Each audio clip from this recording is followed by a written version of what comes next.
Welcome to the Connector Podcast, an ongoing conversation connecting fintechs, banks and regulators worldwide. Join CEO and founder Koen Vanderhoydonk as you learn more about the latest available trends and solutions in the market. Welcome everyone. Welcome to a new podcast series of The Connector. And I've got a very special guest today, all the way from New Zealand, Janet Chenery. And Janet is running a nice initiative. It's RegTech New Zealand. And that intrigues me a lot. Janet, who are you? What do you do? Hi, Koen. As you just introduced, I'm Janet Chenery, and I live in New Zealand, originally out of the UK via Singapore. I am one of four co-founders of RegTech New Zealand, which is a not-for-profit forum to try to encourage RegTech adoption and innovation down here in the financial services industry in New Zealand and plug a gap.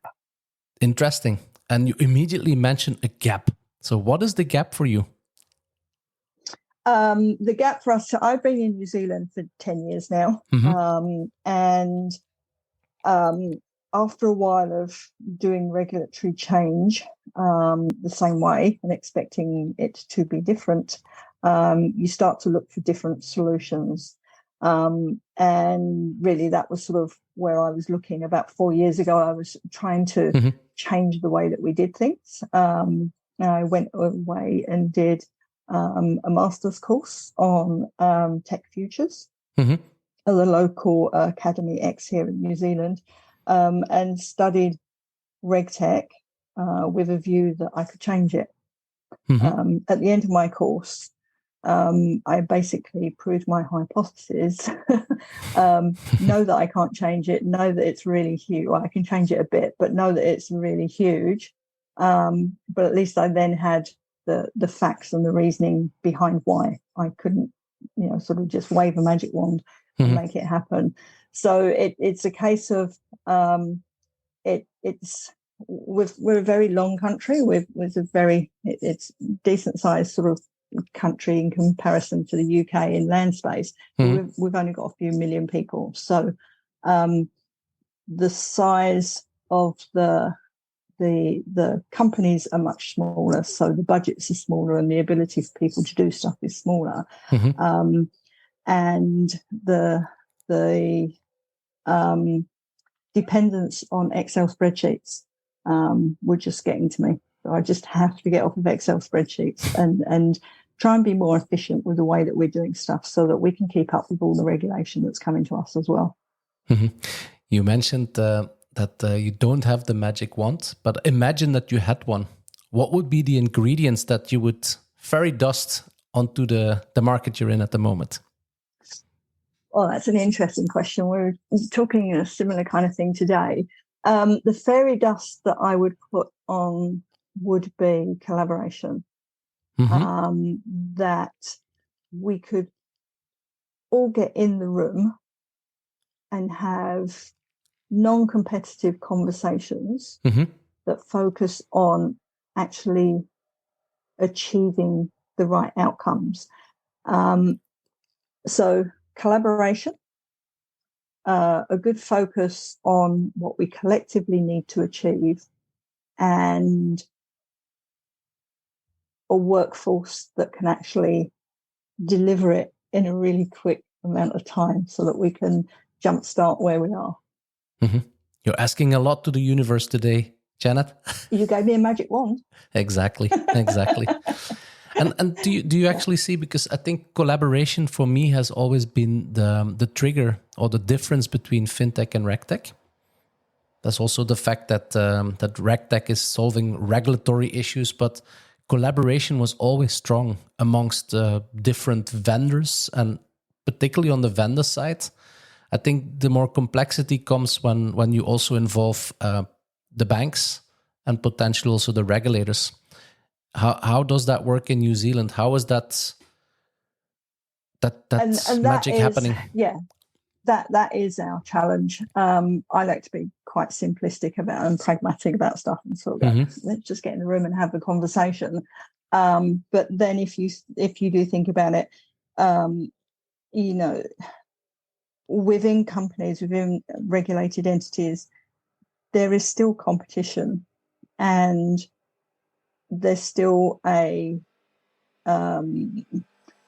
not very willing to open up and share things because it may be seen as competitive, or you may be, sort of giving your ideas to your competitors. So getting a bunch of banks in the room is one thing, but you're only ever going to get so far in their conversation. So if we've been looking to try and get what people's challenges are, what their problem points are. Mm-hmm. They don't really want to sit in a room with their competitors and tell everybody what their problem points are. So it makes it really hard for us to go, right, how can we now collaborate and all solve it together? So you've sort of got that element of, you show me yours, but I don't want to show you mine, on the regulated entity side. And then with the regulator, it is changing. We are having conversations and we are seeing that change a little bit. But regulators here in New Zealand are no different to anywhere else in terms of they can't be seen to be choosing one system over another system or promoting somebody over somebody else. So they sort of need to keep that tech agnostic view, which makes it sometimes really challenging to sort of, again, get people in the room, because they don't want to be seen to be supporting one person and not supporting another person. That's sort of pretty much it. It's really hard to get people in a room to collaborate, because when they come into the room, they bring all that restrictive baggage with them. So, you come in, you smile sweetly, and then you walk back out again. Yeah, no, I understand what you see, and I see very similar things happening in the continental European market. I think you see a glimpse of change if you go into the UK, because I think there's more involvement of the FCA. But then if you go Singapore, for example, MIS, they're really collaborative, and they are leading the path to change sometimes. And I think that's very aspirational, in my opinion, because I think innovation is very often driven by the regulator, by regulations that come upon us, and that sort of force us to make the next steps. Janet, what about the amount of RegTechs within New Zealand? Interesting. So in terms of our RegTechs, we have very few. And I'm talking single digits. In terms of registered RegTechs that have registered with us or registered themselves within different communities as RegTechs. The FinTech side is much bigger. So the FinTech is a much easier thing to understand and build and create. Easy in inverted commas. So the FinTech community is quite big. It's also quite successful. Lots of solutions are coming out, and lots of solutions are also being sold abroad very, very successfully. RegTech, not so much. And I think the reasoning, my reasoning has always been for that is, whenever I've been having conversations around having to put RegTech into technology solutions and doing it a different way, the response has generally been along the lines of, yeah, it would be nice to do that. Yeah, it's a great idea. But hey, look at this shiny app that we've got over here that our customers will like. So the delivery of a FinTech is shiny and attracts customers, whereas fixing RegTech is like keeping your central heating on. Twice a year you check it. So long as it's working, you don't worry about it. If it breaks, then all hell breaks loose, and you've got a whole remediation program. But on the whole, so long as it keeps ticking over and it's not causing us any problems, we can not ignore it. I see what you mean. We don't have to fix it if it ain't broke. Don't fix it if it still works, right? Yeah. Sort of. Yeah. What you see in some other continents is that after, I'm taking us back a long way, 2008 financial crisis, tsunami of regulations, and the compliance departments were growing dramatically. And what I see nowadays, or what I hear a lot, is companies, banks are reflecting on the cost of compliance. And they are actually looking like, but hey, is the best solution actually to put people, additional people to solve the problem? Can we not do, or should we not do something different? And that has been, for a lot of financial institutions, to my opinion, the trigger to say, there is RegTech. I didn't know about it. Is that something that maybe from the start happened after 2008? Was that a similar impact in New Zealand? And how does that, where are we now in terms of maturity? Yeah. So it is different. So from a RegTech aspect, we're still quite low down on the curve. We have, and we have different companies. So you've got the big banks, the Westpacs, ANZs, BNZs, ASB. So you've got those sort of core big banks that are Australian owned. So very similar in a way to I think somewhere like Jersey, when you've got those big companies, they tend to implement the RegTech solutions. So you don't have to think about RegTech. You just get this system because that's what head office have rolled out across the globe. So there's sort of that aspect. So you can get some of those solutions in that way. The other second tier of financial institutions that we have in New Zealand are more of the New Zealand banks. Less numbers, smaller budgets.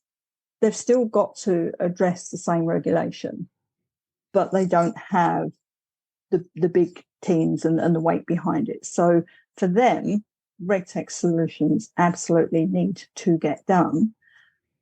But then it's the priority of all of the other things that you have to do as well. So it's not just the regulatory stuff. It's, it's your customers, it's, health and safety, all the sort of things that go into running a financial institution. And then you've got the next layer down, which are your much smaller companies. So your fund managers, your estate agents, your financial advisors, that can be down to less than 10 people, less than 5 people in a company. And they won't have a tech team. They will have one person that's covering compliance. So again, they would also need tech solutions, but their budgets are way, way smaller. So you've got different dynamics or different constraints for each area of the financial services industry that needs solutions, but have different ways and different challenges for getting them. So what we try to do when we're looking at solutions that may be useful in New Zealand is to make sure that most people are looking for companies that scale up. We're looking for companies that scale down in terms of sort of price and coverage as well. So yeah, it's a slightly different market from that aspect. It sounds like the RegTech Association has a clear mission purpose. It's maybe about sensibilization and education about what's happening. Is that sort of right, spot on, or maybe not really? Yeah. So RegTech New Zealand, when we started up, our mission was one was to raise awareness. So we run webinars. We get speakers to come in. We get people to come in and talk to us about what's happening in the market. Raising awareness, showing people what good looks like. So we run showcases and we get demos, and we've had some people locally and from other places in the world come in and do that. The other piece then is to help grow RegTech innovation from New Zealand. That's a slightly bigger piece to bite off, because that actually means that we need to sort of get people to buy into building the solution, understand what it is, and collaborate. So that's really where our journey is at the moment. We've done the raising awareness, or we do the raising awareness, we do the showcasing. Now we're trying to walk the talk and actually create a sandbox, create an accreditation, pull together use cases so that we can, sort of find a common issue, that instead of 10 banks going out and building 10 different ways for the regulator to want to see in one way, well, it's how can we get those 10 banks to work together to cut their costs, cut the time, and just make it simple. I can only say I'm super supportive to the mission that you have. And unfortunately, we're already heading towards the end of our podcast. And I know both of us, probably we could go on for hours about RegTech, because that's where our passion lies for both of us. But maybe as a last question, Janet, if people want to know more about the association, how would they go about? So RegTech NZ, we operate out of LinkedIn. We operate on zero budget. So if you come onto LinkedIn, you can find me. From there, you can link into our RegTech NZ site. By all means, follow us. We try and put interesting information out on there. We also put our webinars on there as well. We are a working group of the larger FinTech NZ group. So we also run events through them as well, which is also part of the ecosystem of NZ technology as well. So yeah, generally LinkedIn, come on, follow us, message me. You've got all my contact details in there as well. There are a couple of other founders in there, so we've all got different skill sets. We come from different parts of the business. So I'm sure there's something in there you can find to talk to us about.